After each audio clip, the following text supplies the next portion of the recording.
Hello, hello, hello! Magandang araw! Welcome to my channel. Ako nga pala si Mystico Moreno, or in short, Mismo. At dito sa aking channel, we will manifest love and light sa inyong Tagalog love reading ngayon na mismo. Okay, so kung mapapansin ninyo ay ibang setup ko today.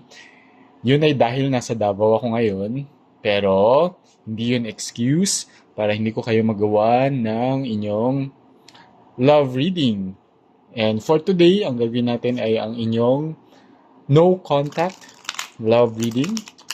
Para ito sa lahat ng fire signs, Aries, Leo, Sagittarius, na currently in no contact sa inyong person or currently separated kayo sa person ninyo, merong issues, merong nanghingi ng space, hindi nag-uusap, walang balita, at lahat-lahat na related sa no contact.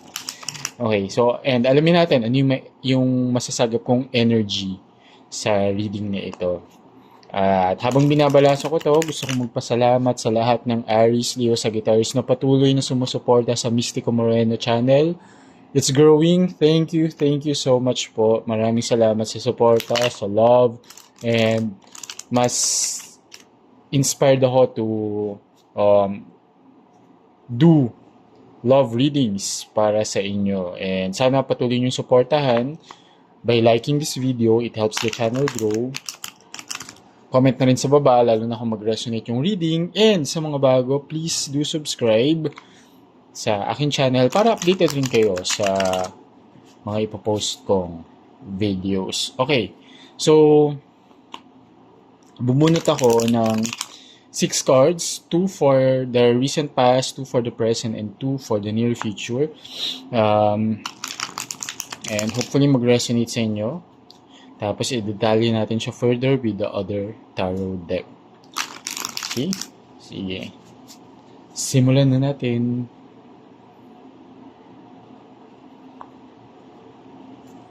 Okay. April pa rin ngayon. So I'll get the 4th card.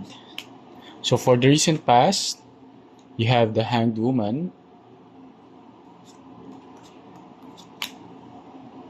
and King of Wands. For the present, Three of Swords, and Two of Cups. Okay. And last, for the near future, you have the Queen of Swords. Yes, natin. And Two of Wands.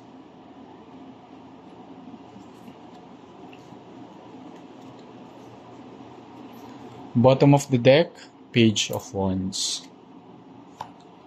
Lagay natin siya dito. Yan, ingat natin.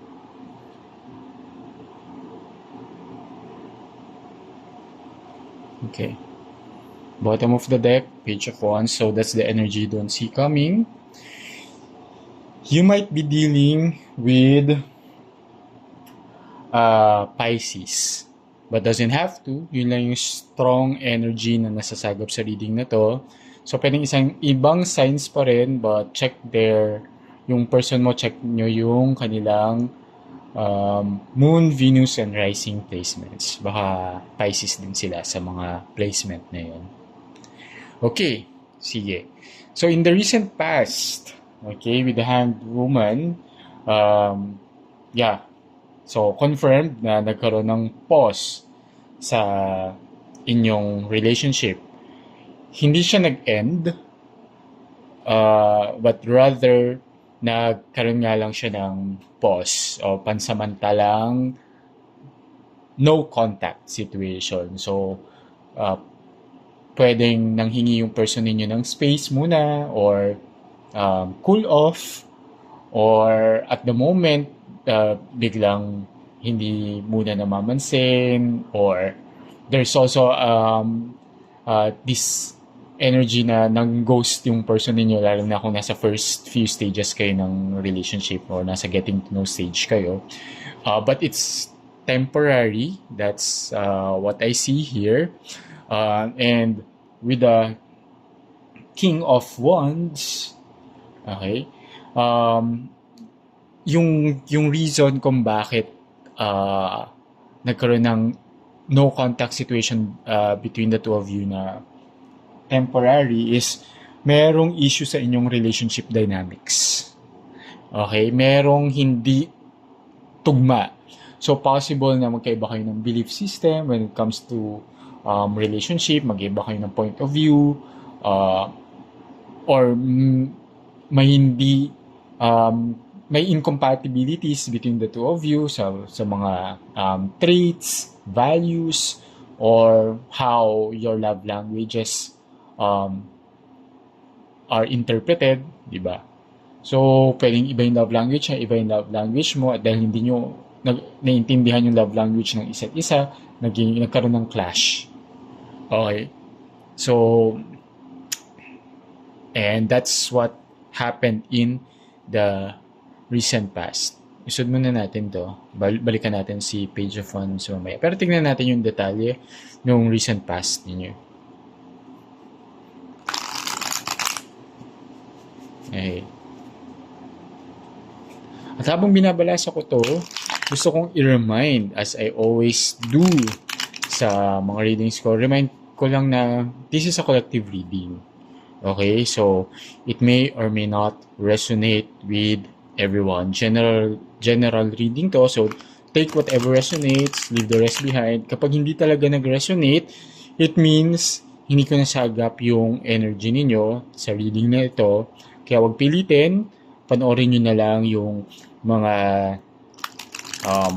susunod ko pang videos, baka isa doon ay mag-resonate na, or panoorin nyo yung mga past videos na na-post ko na, baka isa doon ay mag-resonate din sa inyo dahil ang tarot and oracle readings naman talaga ay timeless. Okay? Again, wag pilitin dahil ito ay collective reading nga ni. Okay? Sige. So, tingnan natin yung more information on the recent past. Ano ba yung naging dahilan? Ano yung relationship dynamics issue ninyo? Okay. Oh, Four of Cups. And King of Coins. Okay. With the Four of Cups here na lumabas, yun nga, merong I think yung person ninyo is emotionally detached siya. Hindi siya fully committed sa relationship. Kaya tama, nagkaroon ng clash between the two of you. Kasi ikaw, I think yung point of view mo or yung para sa'yo ang relationship dapat committed, may label, ganyan. Pero yung person ninyo parang hindi siya into it pa. Ayaw niya lagyan muna ng label. Parang hindi pa siya fully makapag-commit. And that became the issue. Tapos yung kasi with the Four of Cups also, it's showing discontent.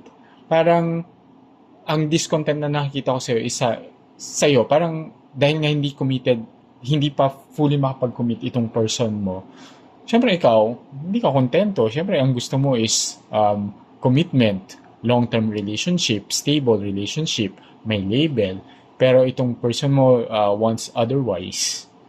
Okay, so nagkaroon ng clash, and ditong clash na to naging cause siya ng di pagkakaunawaan, ng issues, ng even arguments between the two of you that led to the no contact situation. Okay, and with the King of Coins here as also naging issue is kasi King of Coins is a card of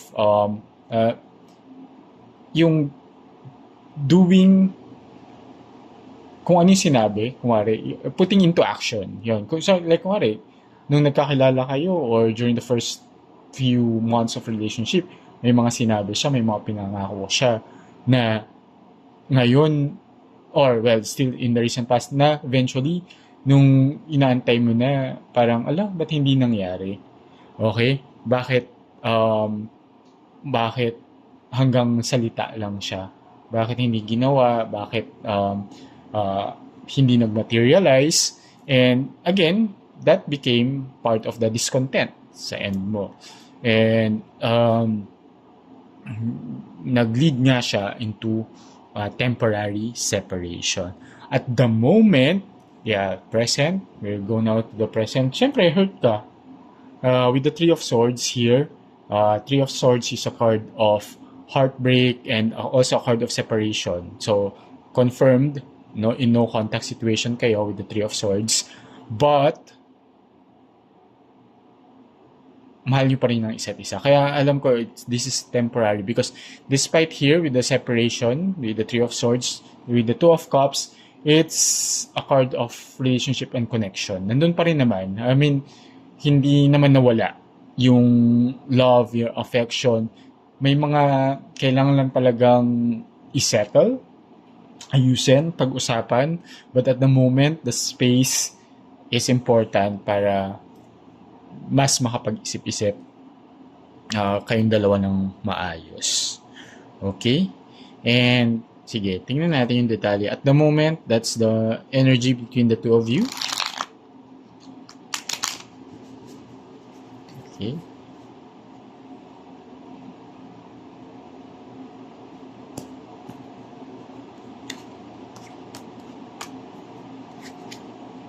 See the World card.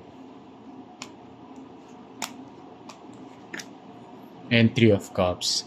Yeah, at the present moment, nandun na yung energy na alam nyo sa sarili ninyong dalawa na mahal nyo ang isa't isa. At masaya naman kayo sa company ng bawat isa. You attracted kayo sa isa't isa. Okay? And once na maayos or mapag-usapan ninyo yung commitment issues ninyo, and once itong person na to ay fully makapag-commit, because the Three of Cups is a card of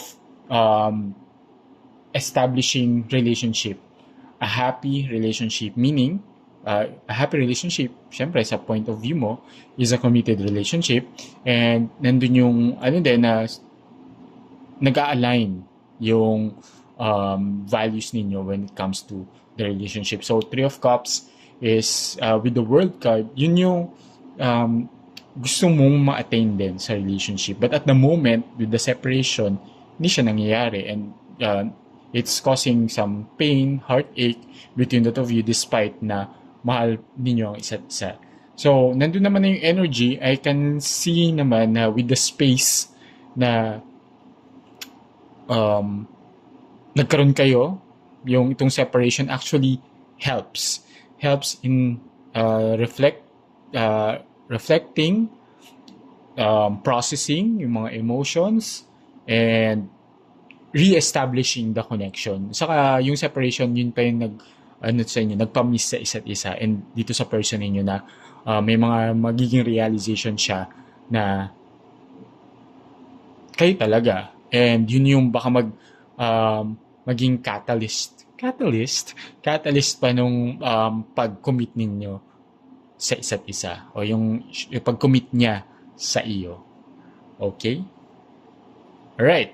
So, sa near future, you have the Queen of Swords and Two of Wands. So, with the Queen of Swords, there will be clear communication, kasi again, itong energy, parang getting back together. But with the Queen of Swords here, mas magkakaroon kayo ng clear communication.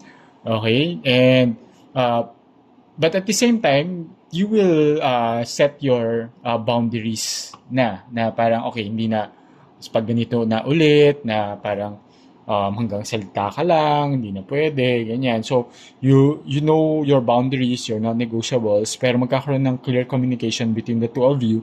And with the Two of Wands, mas magkakaroon ng decision making. There will be a decision regarding dun sa gusto nyong mangyari sa relationship ninyo, about sa commitment, about sa ano yung mga boundaries, ano yung kailangang i-adjust, ano yung mga kailangang i-compromise. So, ayun. Alright, pero tingnan pa natin ano yung detalye nito.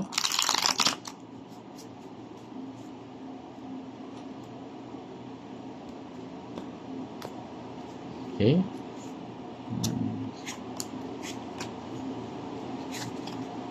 Okay, see? Two of Swords, Two of Wands, similar energy. It's a card of decision talaga. So, parang dinoble confirm lang niya.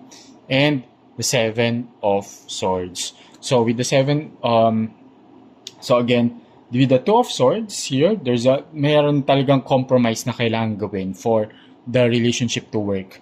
Kasi, with the Seven of Swords, careful lang because there's a possibility lang na parang ma-deceive ka ulit. Like yung before, naalala mo, nabanggit ko kanina na in the recent past, may mga pinangako na hindi nag-materialize. So, there's still a chance na mangyari yon. But, it's, mape-prevent mo yon when, yun nga, magiging firm ka dun sa boundaries na isiset mo. Okay? So, siguro, kapag hindi na talaga, naulit pa yon, so, talagang, I don't know, it's up to you. So, again, use this reading with discernment. Okay, wag lagi mag-depend sa tarot and oracle reading, but use it just as guidance and use it always with discernment. Okay, so nasa sa inyo pa rin yung decision. You always have the free will. Ano yung mga kailangan nyong gawin. Malalaman nyo naman lalo na kung nag-resonate itong reading sa inyo. And going back here, the energy that you don't see coming is the Page of Wands. And with the Page of Wands here, sinasabi lang dito is there will be a fresh start. Okay? There will be a fresh start. But, again, with the conditions na pagdidesisyonan ninyo. So, depende yun. Yun nga, ano yung decision ninyo, it can go to the left or to the right. Ano yung results, again, nasa sa inyo siya.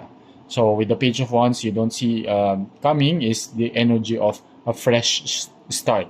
Pero, this fresh start will come from the right and proper decision. Okay? Ayun. So, sana nakatulong itong reading na to. Abangan nyo na lang yung mga susunod ko pang love reading. Dito lang sa aking channel. Ako nga pala muli si Mystico Moreno. Or in short, Mismo. Kita-kits. Ingat!